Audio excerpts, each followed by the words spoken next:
नमस्कार दोस्तों, मैं रौनक ओझा आप सभी का एक बार फिर एक और नए फ्रेश वीडियो में बहुत बहुत स्वागत करता हूं। दोस्तों, आज की वीडियो का टॉपिक रहेगा इस देश की इकोनॉमी के ऊपर।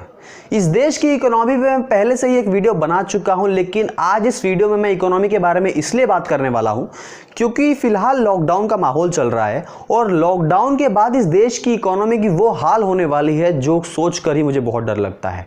इसीलिए मैंने आज इस वीडियो में इकोनॉमी के बारे में बात करना पसंद किया, ताकि मैं आप जैसे कई सारे लोगों को बता सकूं कि इस देश की इकोनॉमी को हम आम आदमी भी कैसे बरकरार रख सकते हैं।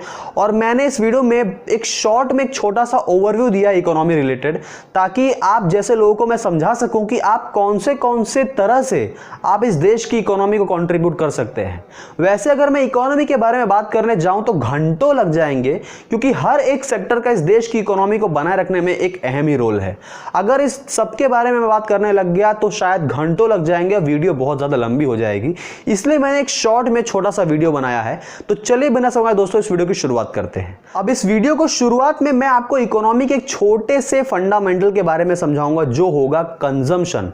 कंजम्पशन को समझाने के लिए मैं एक छोटा सा एग्जांपल आपको दूंगा। तो चलिए दोस्तों उस एग्जांपल को देख लेते हैं। अब इसमें दो कैटेगरी होंगी, पहली होगी राम की तो दूसरी होगी श्याम की। राम के पास मान लो 1 लाख रुपया है, तो 1 लाख रुपया राम इन्वेस्ट करके एफडी में डाल देता है और उस एफडी से राम तकरीबन 10 से लेकर 12 साल के अंदर उस 1 लाख को 2 लाख करने में कामयाब हो जाता है। मतलब तकरीबन 1 लाख रुपया उसने कमाए 12 साल के अंदर में, जिस वजह से गवर्नमेंट ने 10% टैक्स काटकर 10,000 रुपए की कमाई की तकरीबन 12 साल में राम के 1 लाख रुपए से। अब इसमें दूसरा केस रहेगा श्याम का। श्याम के पास दोस्तों मान लो 1 लाख रुपया है, तो उस 1 लाख रुपए का श्याम मान लो बाइक खरीद लेता है। तो वो 1 लाख रुपए बाइक वाले के पास चले गए। अब वो बाइक वाला क्या करता है कि वो 1 लाख रुपए का अपनी बीवी के लिए मान लो नेकलेस ले लेता है। तो वो 1 लाख रुपए अब नेकलेस वाले के पास चले गए।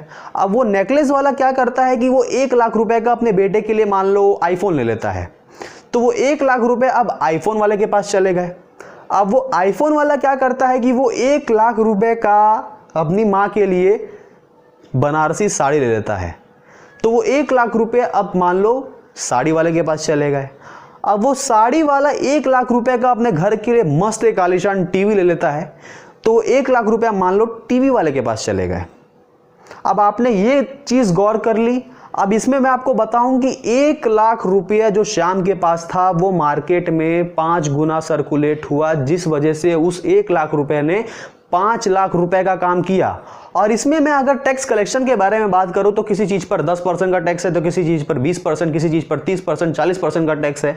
ऐसे में अगर ऑन एन एवरेज मैं 25% का टैक्स कलेक्शन जोड़ूं तो तकरीबन 5 लाख का 25% होता है तकरीबन 1,25,000 रुपए।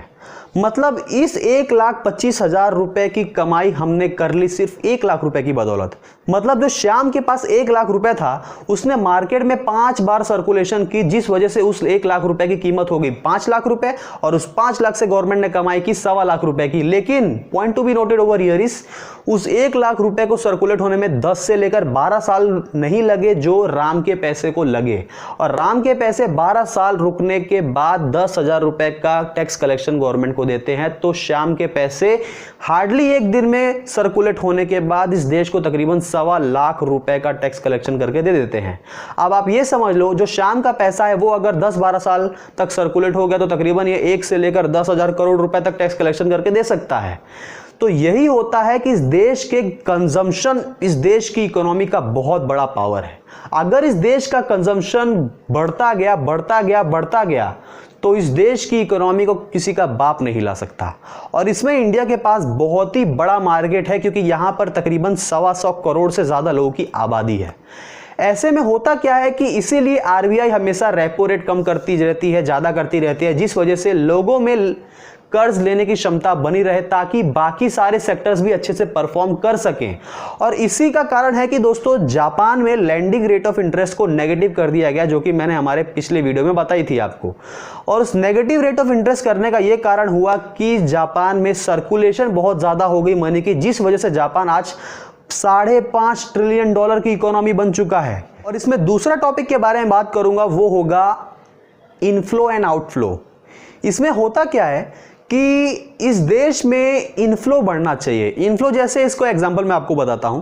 मान लो आप में से कई सारे लोगों के घर में या रिलेशन में कई सारे लोग ऐसे होंगे जो कि आउट ऑफ इंडिया रहते होंगे। वो पूरी फैमिली नहीं रहती होगी, वही लोग उनमें से कोई कोई लोग रहते होंगे और वो लोग अपने घर के खर्च करने के लिए वहां से कुछ पैसा कमाकर भेजते होंगे ताकि उनके परिवार का भरण पोषण हो सके और वो पैसे इंडिया में खर्च हो सके।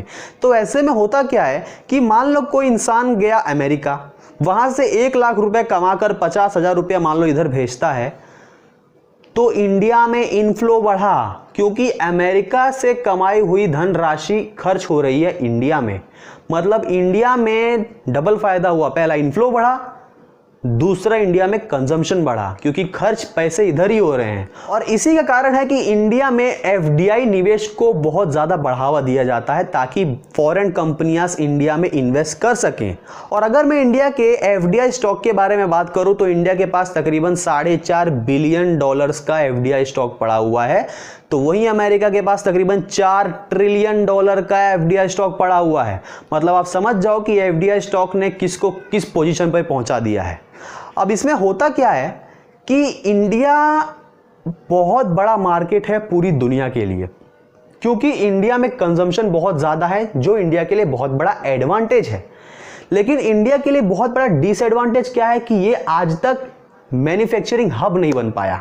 आज पूरी दुनिया में मैन्युफैक्चरिंग हब सबसे बड़ा है China, America, south Korea, Japan, ये बहुत बड़े बड़े मैन्युफैक्चरिंग हब हैं। और अगर आप लोगों को इसका सबूत मांगता है तो अपने पास उसका सबूत भी है, और वो सबूत ये है कि चाइना हर साल 177 लाख करोड़ रुपीस के प्रोडक्ट एक्सपोर्ट करता है, तो इसमें अमेरिका 117 लाख करोड़ रुपीस के प्रोडक्ट एक्सपोर्ट करता है, तो इसमें जापान तकरीबन 50 लाख करोड़ रुपीस के प्रोडक्ट एक्सपोर्ट करता है, तो इसमें इंडिया तकरीबन 23 लाख करोड़ रुपीस के प्रोडक्ट एक्सपोर्ट करता है। मतलब आप समझ जाओ कि इतना बड़ा कंजम्पशन का मार्केट और इसकी मैन्युफैक्चरिंग कैपेसिटी कैसी है। इसमें होता क्या है कि इंडिया का ट्रेड डेफिसिट बैलेंस नहीं हो पाता है। जैसे कि इंडिया में तकरीबन 23 लाख करोड़ रुपीस के प्रोडक्ट एक्सपोर्ट किए जाते हैं इंडिया से, तो इंडिया में तकरीबन 36 लाख करोड़ रुपीस के प्रोडक्ट इंपोर्ट किए जाते हैं। मतलब इसमें तकरीबन 13 से 13.5 लाख करोड़ रुपीस का ट्रेड डेफिसिट हमको देखने को मिल जाता है। और ये ट्रेड डेफिसिट के कारण ऐसा होता है कि डॉलर के भाव स्टेबल नहीं रह पाते, इनफैक्ट बढ़ते जाते हैं। और यही कारण है कि आज डॉलर 77 रुपीस तक पहुंच गया है। आज तक आपने डॉलर को घटते हुए तो सुना ही नहीं होगा, डॉलर हमेशा हर साल एक नई ऊंचाइयों को ही छू रहा है। इसका यही कारण है कि इंडिया का ट्रेड डेफिसिट आज तक कंट्रोल में नहीं आ पाया है। अब ऐसे में होता क्या है कि ये जो डॉलर के प्राइस में वेरिएशन आता है, इससे इंडिया की कई सारी कंपनियों को बहुत बड़ी मार पड़ती है, जिसमें आईटी सेक्टर बहुत बड़े मार्केट हो जाता है, जिसमें कई सारे स्टार्टअप जैसे ओयो हो गया और भी कई सारे स्टार्टअप ओला हो गया, उन लोग को मार पड़ जाता है। होता क्या है कि जो फॉरेन कंट्रीज से हमको रेवेन्यू मिलता है वो डॉलर्स में मिलता है। डॉलर का प्राइस कम हो जाएगा तो इंडियन रुपीस में उसका वैल्यूएशन कम हो जाएगा, जिस वजह से इंडियन कंपनीज को रेवेन्यू कम मिलेगा। मतलब इंडिया में इनफ्लो ऑटोमेटिकली कम हो जाएगा, जिस वजह से इंडिया की इकोनॉमी को बहुत बड़ी मार पड़ेगी, क्योंकि इंडिया के कंपनीज का रेवेन्यू कम तो टैक्स कलेक्शन भी कम, तो आखिर में इंडिया की इकोनॉमी सस्टेन कैसे रह पाएगी। इसीलिए दोस्तों ट्रेड डेफिसिट को बैलेंस करना बहुत जरूरी है ताकि डॉलर बैलेंस हो पाए। डॉलर बैलेंस होगा तो कंपनियां बैलेंस हो पाएंगी, जिससे रेवेन्यू बढ़ेगा, जिससे टैक्स कलेक्शन बढ़ेगा। और अगर ट्रेड डेफिसिट को कंट्रोल करना है तो मैं हर बार इनफैक्ट हर एक वीडियो में कहता रहता हूं कि कच्चा तेल का इंपोर्ट कम करो, गोल्ड का इंपोर्ट कम करो, तभी ट्रेड डेफिसिट बैलेंस हो पाएगा। क्योंकि ऑलमोस्ट 20-30 से 40% तक सारा पैसा इन्हीं सब चीजों में जाता है। ये सब कंट्रोल में आ पाएंगे तभी ट्रेड डेफिसिट कंट्रोल होगा, वरना कुछ भी नहीं होने वाला। आप लिख के ले लो। यही कारण है कि इंडिया आज पीछे है। आज कई सारे लोगों को लगता है कि इंडिया बहुत बड़ा मार्केट है, 100% मार्केट है, इंडिया में बहुत बड़ी कैपेसिटी है, पोटेंशियल है, 100% है, लेकिन इंडिया ने उस कैपेसिटी का, उस पोटेंशियल का अच्छे से इस्तेमाल नहीं कर पाया, जो चाइना करने में कामयाब हो गया। मैंने अपने पिछले वीडियो में कहा था कि चाइना और इंडिया को आज़ादी के बाद से तकरीबन पूरा सेम टाइम मिला है अपनी इकोनॉमी को सस्टेन कर पाने में, अपनी इकोनॉमी को बढ़ाने में, जिसमें चाइना आज $15 ट्रिलियन तक पहुंच गया, तो इंडिया सिर्फ और सिर्फ $3 ट्रिलियन तक ही पहुंचा है। क्यों? क्योंकि इंडिया के लोगों को राजनीति करने से फुर्सत नहीं मिलती। आज इंडिया में कई सारी ग्रोथ और हो सकती थी, कई सारे मार्केट और बन सकते थे, लेकिन इंडिया के सरकारों का भी मैं दोष देना चाहूँगा। इंडिया में इनोवेशन की कमी है, इंडिया में स्किल की कमी है, इसीलिए आज दुबई में पूरा का पूरा दुबई को सोना बना दिया इंडिया के लेबर्स ने। दुबई में 80% से ज्यादा लेबर फोर्स इंडिया की है। दोस्तों आज हर एक देश के लिए बढ़ती आबादी बहुत बड़ी समस्या बन चुकी है, लेकिन अगर इस देश में आबादी बढ़ गई तो सबको गोली तो मार नहीं सकते। और इसमें यह कारण है कि आज 125 करोड़ की हमारे देश की पॉपुलेशन है, तो हमें इसमें एक डिसएडवांटेज तो नहीं देखना चाहिए। अब हमें इसमें एक पोटेंशियल के नजरिए से देखना चाहिए, इसमें एक अपॉर्चुनिटी ढूंढनी चाहिए, क्योंकि हमारे पास 125 करोड़ लोगों का मार्केट है। आज अगर मैं आपको एक एग्जांपल बताऊं तो आज यूके की इकोनॉमी तकरीबन 2.5 से लेकर $3 ट्रिलियन की है, लेकिन वहां की पॉपुलेशन हार्डली 5 करोड़ भी नहीं है। 5 करोड़ लोग मिलकर इस देश की इकोनॉमी को $2.5 ट्रिलियन तक बना सकते हैं और वो देश एक आइलैंड जितना बराबर होगा। और आज इंडिया 125 करोड़ की आबादी वाला देश है और वो आज $3 ट्रिलियन तक पहुंच चुका है। तो आप समझ जाओ कि इस देश के 125 करोड़ लोग अगर मिल गए तो इस देश की इकोनॉमी को कहां तक ले जा सकते हैं। तो दोस्तों मैं आपको बस यही कहना चाहता था कि आप इस देश की इकोनॉमी को किस तरह से कंट्रीब्यूट कर सकते हैं, आपने यही से समझ लिया। क्योंकि इस देश का जब तक कंजम्पशन नहीं बढ़ेगा तब तक इस देश का मार्केट नहीं बढ़ेगा। इस देश में मैन्युफैक्चरिंग हब हमको बनाना पड़ेगा ताकि इस देश में स्किल का अच्छे से इस्तेमाल किया जा सके, इस देश का ट्रेड डेफिसिट कंट्रोल हो सके, डॉलर का भाव कंट्रोल हो सके, कंपनीज के रेवेन्यू कंट्रोल हो सके, ताकि इस देश को एक अच्छी ग्रोथ मिल सके। तो बस दोस्तों आज के लिए इतना ही। मुझे उम्मीद है वीडियो आपको पसंद आया होगा। मैं उम्मीद करता हूं कि आप सभी लोगों को इकोनॉमी के बारे में एक छोटा सा ओवरव्यू तो मैं आपको देने में कामयाब हो ही चुका हूं। और अगर वीडियो अच्छी लगी तो वीडियो को लाइक कीजिए, शेयर कीजिए, कमेंट कीजिए और चैनल को जरूर सब्सक्राइब कीजिए, क्योंकि आपके एक सब्सक्रिप्शन से मुझे बहुत मोटिवेशन मिलेगी कि मैं आपके लिए ऐसी कंटेंट्स और बनाता रहूं। तो आज के लिए इतना ही दोस्तों, नमस्कार।